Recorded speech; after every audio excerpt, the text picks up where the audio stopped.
বাংলাদেশের গাজীপুরের সমস্ত কারখানায় বর্তমানে পুরোদমে চলছে বাংলাদেশ সেনাবাহিনীর সার্ভিসে থাকা BD-08 অ্যাসল্ট রাইফেলগুলোর আপডেট সংক্রান্ত কার্যক্রম।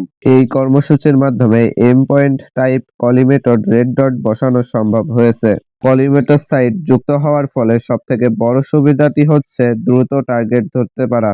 আয়রন সাইডের তুলনায় রেড ডট সাইডে দুই চোখ খোলা রেখেই ফায়ার করা যায়, যা ক্লোজ এবং মিডিয়াম রেঞ্জে বিশেষ সুবিধা দেয়।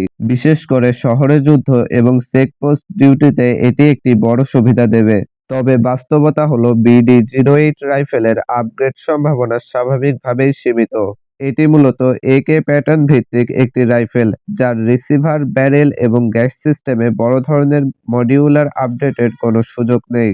ফলে ফ্রি ফ্লোট হ্যাঙ্গার, উন্নত ব্যারেল বা আধুনিক স্টক কিংবা ফ্ল্যাশলাইট সংযোজনের মতো পরিবর্তন বাস্তবসম্মত নয়। BD-08 রাইফেল আপগ্রেডের চেয়ে টাইপ 56 আপগ্রেশন আরও সুবিধাজনক। ডিজাইনগত কারণে টাইপ 56 এর তুলনায় BD-08 রাইফেলের কিছু সীমাবদ্ধতা রয়েছে। টাইপ 56 এর আপার কভার, হ্যান্ডগার্ড এবং গ্যাস টিউব অংশের আধুনিক রেঞ্জ সিস্টেম বসিয়ে লেজার ফ্ল্যাশলাইট এবং ফরওয়ার্ড গ্রিপ ব্যবহার করা যেত। BD-08 এ ফুল মডিউলার অ্যাক্সেসরিজ সেটআপ সম্ভব নয়।